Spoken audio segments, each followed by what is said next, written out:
Армысыздар, қадірменді көрермендер. Арнада айғақты қонақта бағдарламасы. Студиямыздың бүгінгі қонағы Оңтүстік Қазақстан облыстық кәсіпкерлер палатасының аймақтық кеңесінің мүшесі Тағаймұрат Құлмырзаұлы. Аға, студиямызға қош келіпсіз.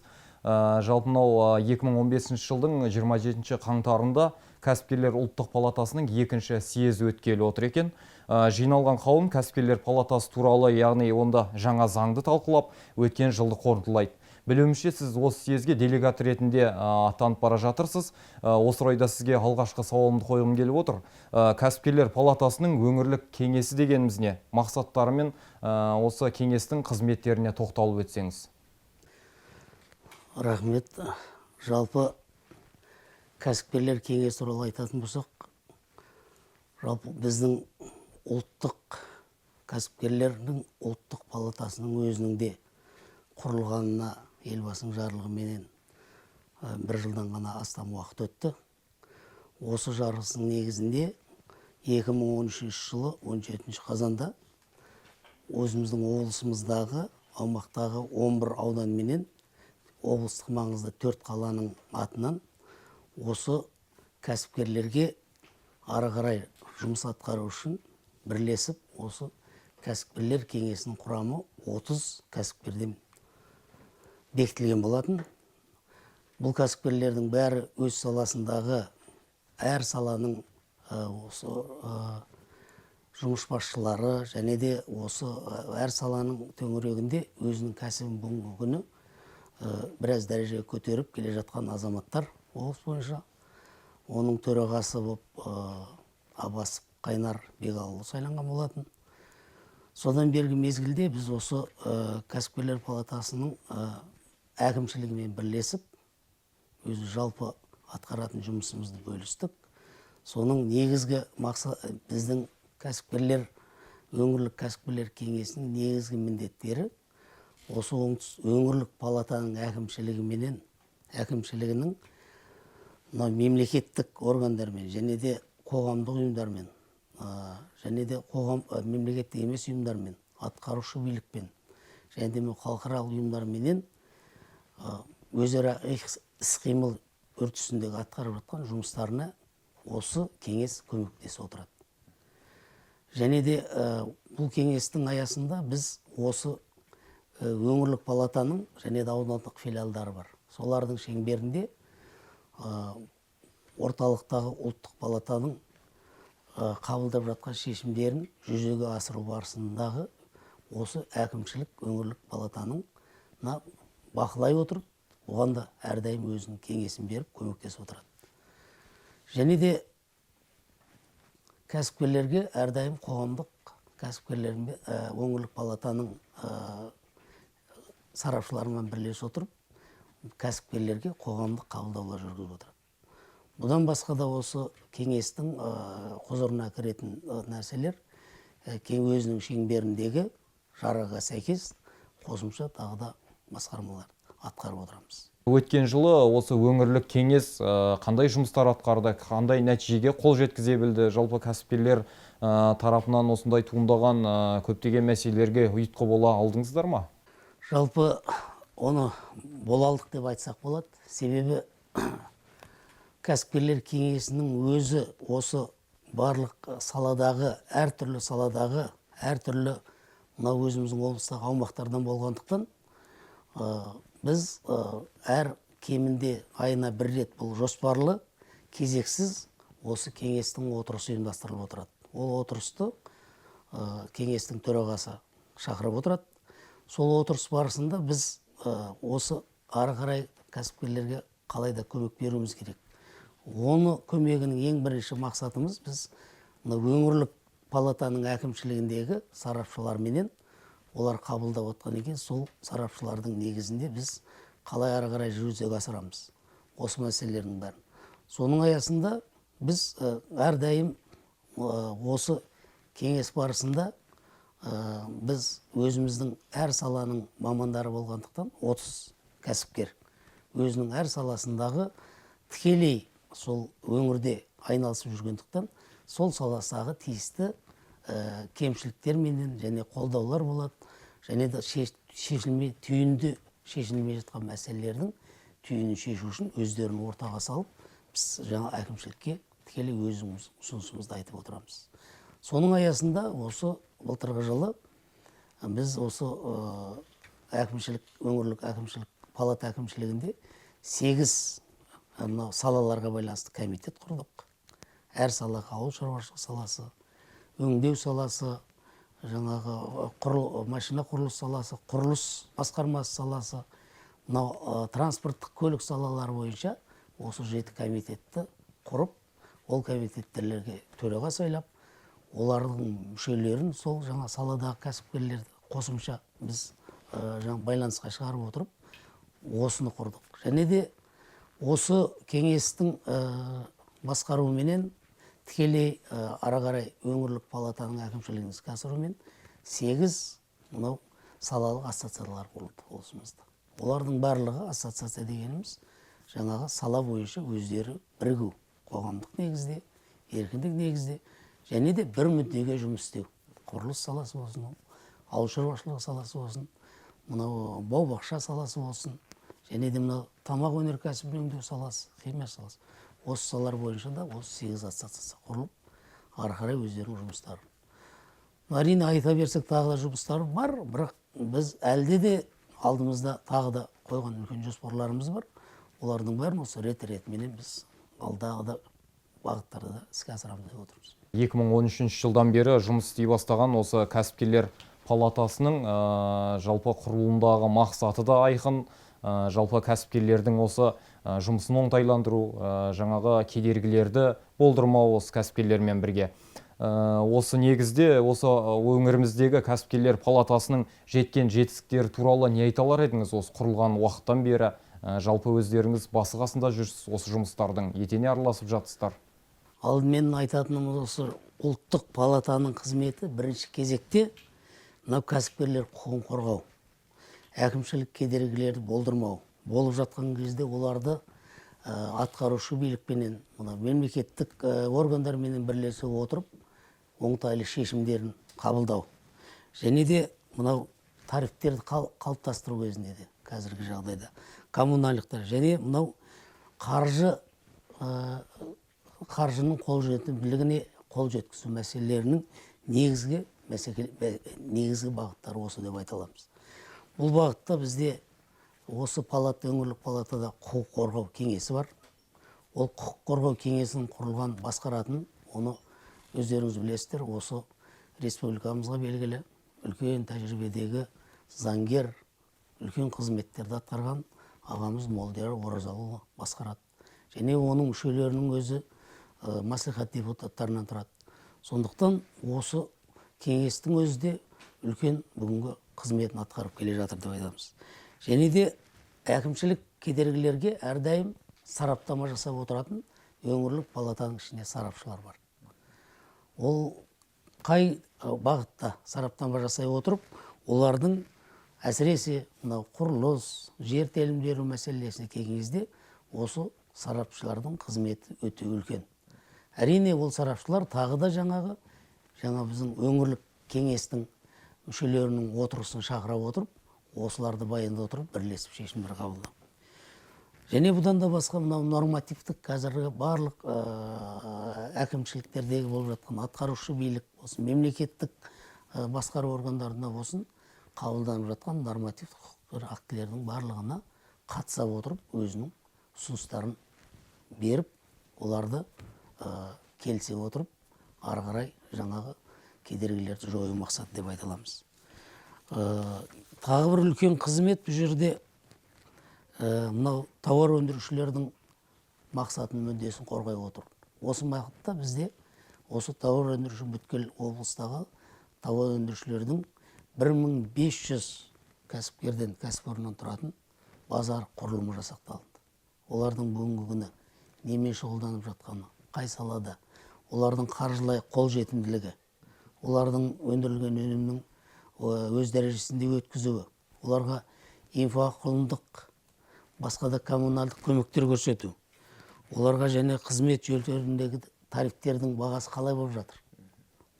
Және де оларға қажетті кадрлерді, мамандарды жасақтау, және де ол мамандардың біліктілігін арттыру бағыты бойынша осы жұмыстардың бәрі бүгінгі күні осы өңірлік палатаның тікелей әкімшілігіменен атқарылып отыр.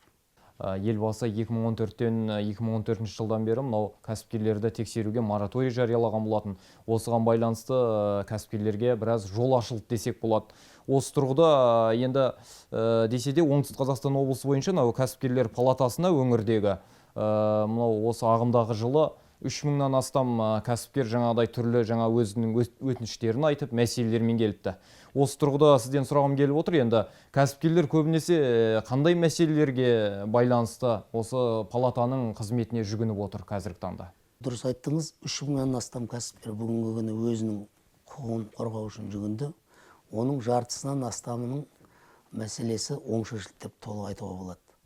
Соның ішіндегі мынау ең көп жаңағы кәсіпкерлерді жаңағы жағдайларын түзетуге кедергілердің көбі бүгінгі күні жер телімдерін бөлу мәселесінде, инфрақұрылымдық үйлестіру мәселесі, және де мынау қаржыға қолжетімділік, қаржы саласына әсіресе, және де мынау бүгінгі күні алып отқан қаржысының негізсіз өсімпұлы мен негізсіз айыппұлдарының бірден көбейіп кетуі.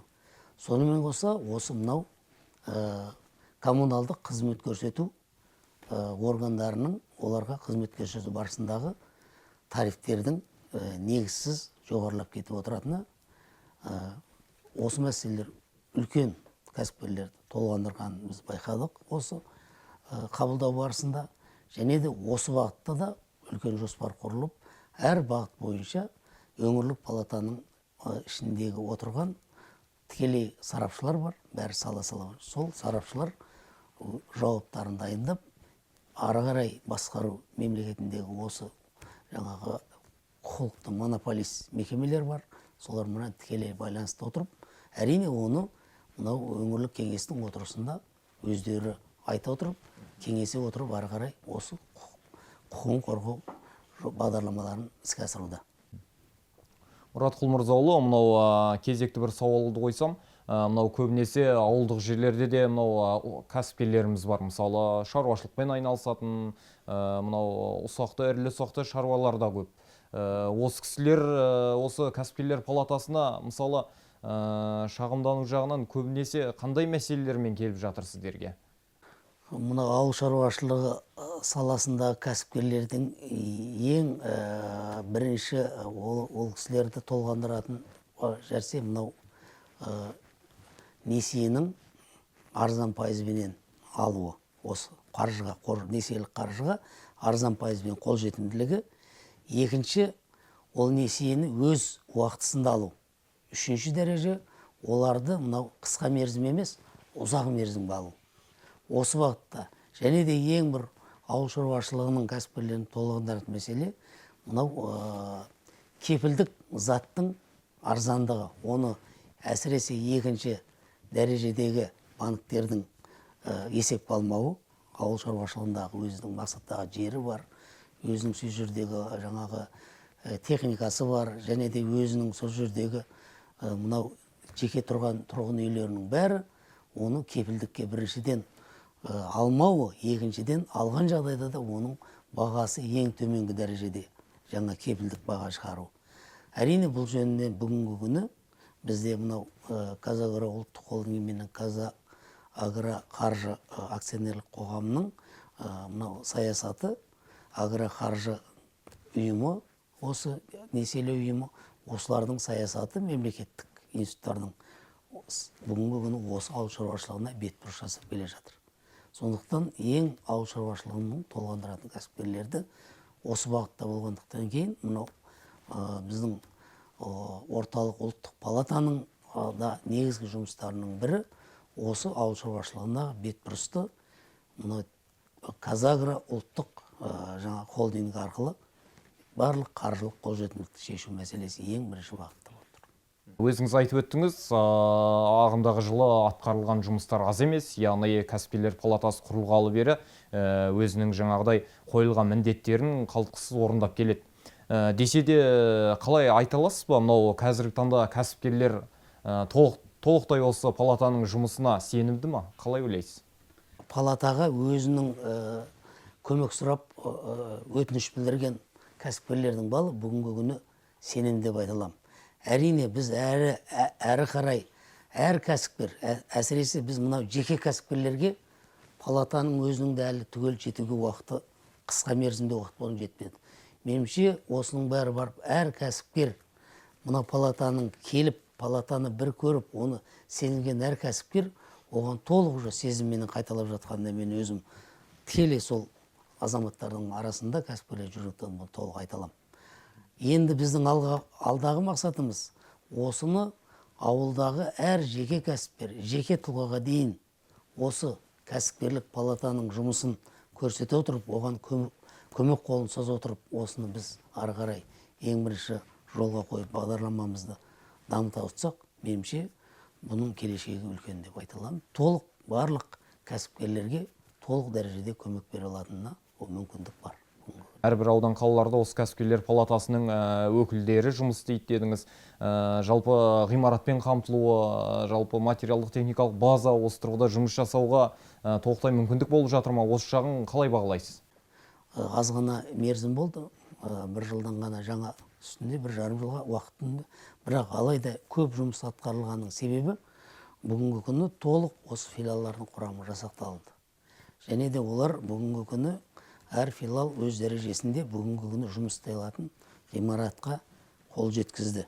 Оның ішінде жаңағы мынау ұйымдастыру техникалар дейді, орық техникаларын қамтамасыз етіп, бүгінгі күні мынау ең бүгінгі күннің жылдам хабаршысы деп айтамыз ба, жылдам ақпаршысы деп айтамыз ба, мынау электрондық пошта арқылы бүгінгі түгелдей алыс беріс жүріп жатыр.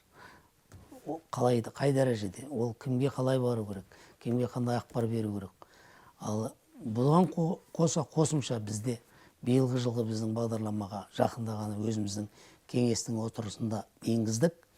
Ендігі жағдайда кеңестің отырысын әр ай сайын әр сол аудандық филиалда өткізу. Жаңа 30 кәсіпкерден құралған өңірлік палатаның облыстық әкімшілігі бар.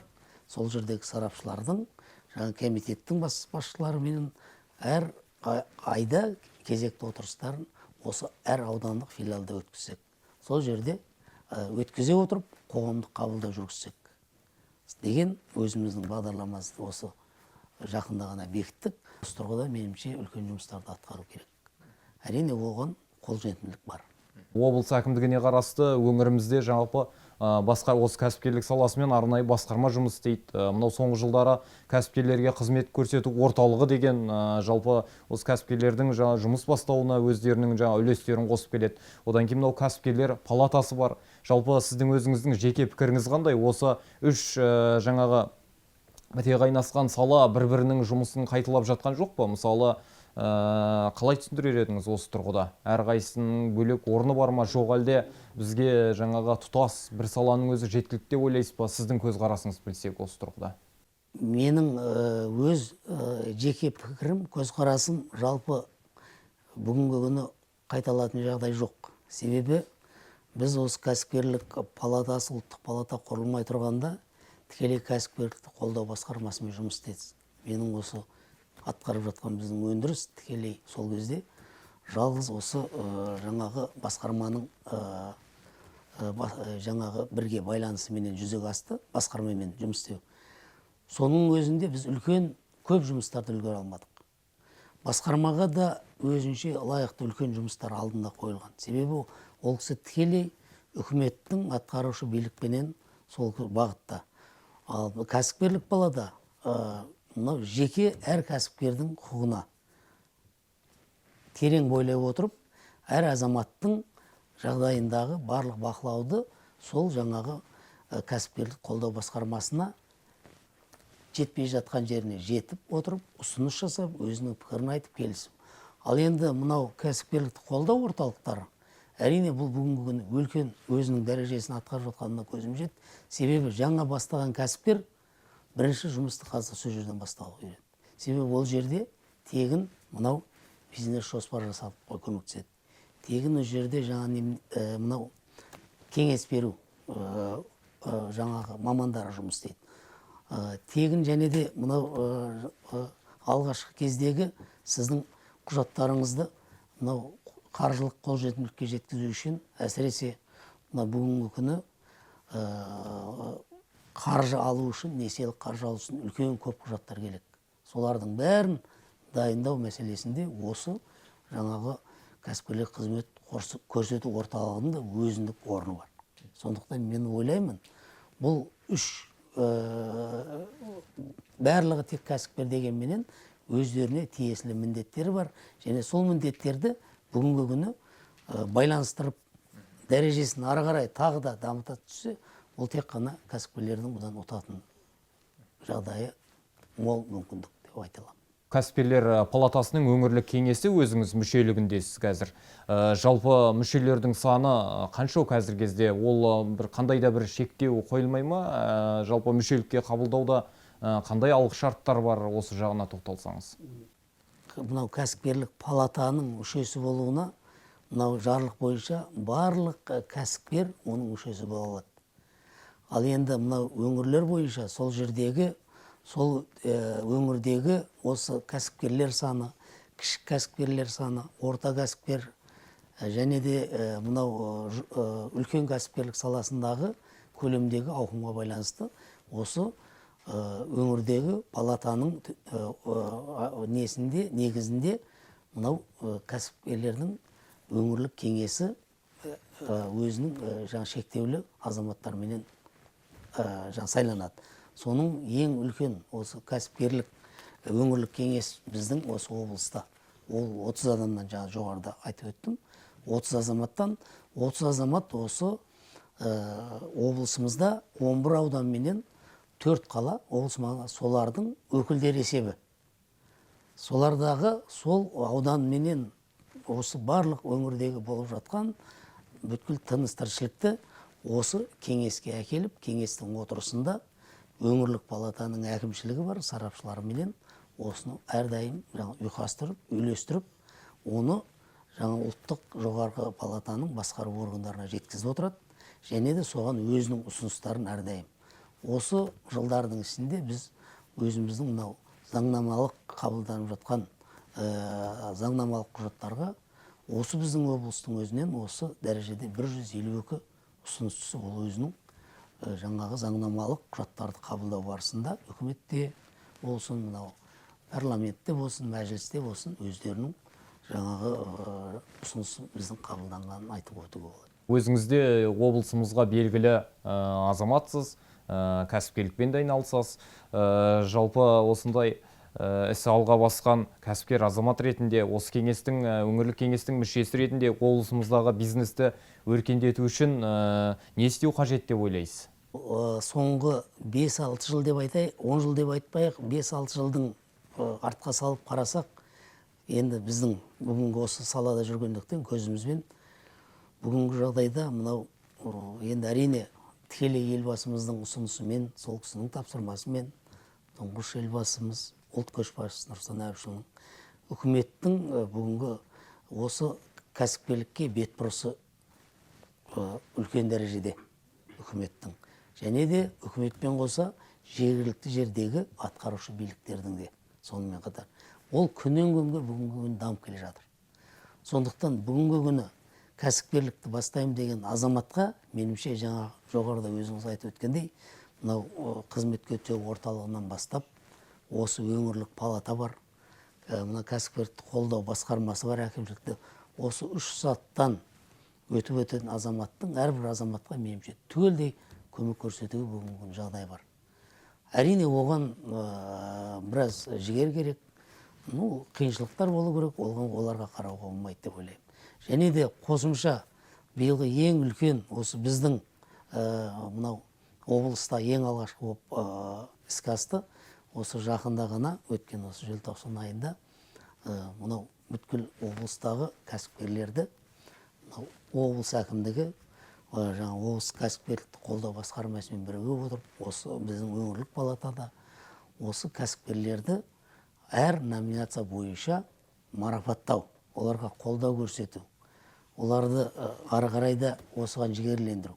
Осы ең бірінші біздің облыста бұл мен атар едім, бұл осы іс-шара мынау жыл сайынғы республикамыз астанада өтіп отқан мынау алтын сапа менен үздік тауар сапасының осы облыстағы бір іс-шарасы деп облыстың өңірінде, облыс аумағында. Осы іс-шараның және өтуінің өзі үлкен дәрежеде мынау облыста кеше ғана елбасымыз ашып өткен алғашқы болып сол жерде жинап соның конференция залында Риксос деген қонақ, Хадиша Шымкент қонақ үйін. Бұның бәрі осы кәсіпкерлікке қолдау, әр кәсіпкерді жігерлендіру, бір-бірін көре отырып, бір-біріне ары қарай сол жерде пікір алмаса отырып, бір-біріне түзеу, оған жету туралы да үлкен мен ой салады деп ойлаймын. Сондықтан біз де өзіміздің саламыздан әрине жаңа 30 кәсіпкер өзінің өңіріндегі кәсіпкерлерге де біздің де қосымша әрдайым жаңағы оларды қабылдай отырып, қай уақытта болсын оларға өзіміздің жол көрсетіп, оған өзіміздің жаңағы ұсыныс пікірімізді айтып, және де оған қолдау білдіріп отыруға түгел бүгінгі мүмкіндік бар. Осы дәрежеде меніңше әрбір кәсіпкер тұрғыда қызмет етсе, оған толық қолдау бар, мүмкіндік бар. Әрине ол үшін енді біраз қызмет ету керек. Өзіңіз де оған бір мезгіл осы кәсіпкерлік саланы жаңағы барысымен танысып, оған да дайын бүгінгі күні өздеріңіз білесіздер. Осы республика деген алғашқы болып, осы біздің өңірлік палата шығарған жаңағы 100 жаңағы бағыттағы жаңағы шағын ғана ұсыныс, кеңес кітап бар кәсіпкерлікті бастау туралы. Ол кітаптың да бүгінгі республика көлемінде тарап жатқан. Осының бәрі меніңше осы әрбір жаңадан кәсіп ашам деген азаматқа үлкен қолдау болады деп ойлаймын. Өзге облыстармен салыстырғанда, мынау кәсіпкерлер палатасының жұмысын қаншалықты бағалар едіңіз, салыстырмалы түрде алғанда? Бүгінгі күні осы өңірлік кәсіпкерлік палаталармен республика бойынша салыстырып отқанда, әрдайым енді бұл менің көзқарасым әрине бір бөлек өз пікірім бойынша жақсы деп, бұл туралы бағаны осы ұлттық палатаның басқарма төрағасы Абылай Себекұлы берді, әрдайым кеңесте. Және де осы былтырғы жылы бізде осы президиумның төрағасы Тимур Асқарұлы Ұлыбай мырза келгенде де осы біздің оңтүстік кәсіпкерлердің алдайым жаңалыққа жаны құмар, жаңалықты әрдайым ары қарай тездетіп іске асыруға талпынып тұратын барлық жерде атап өтіліп отыр. Сондықтан біздің кәсіпкерлер әрдайым осындай алда жүреді деп мен толық сенемін. Бізге уақытыңызды бөліп, ой бөліскеніңізге алғысымызды білдіреміз. Сонымен бүгін бізде қонақта болған Оңтүстік Қазақстан облысы кәсіпкерлер палатасы аймақтық кеңесінің мүшесі Тағайып Мұрат Құлмырзаұлы болды. Рахмет. Рахмет сіздерге.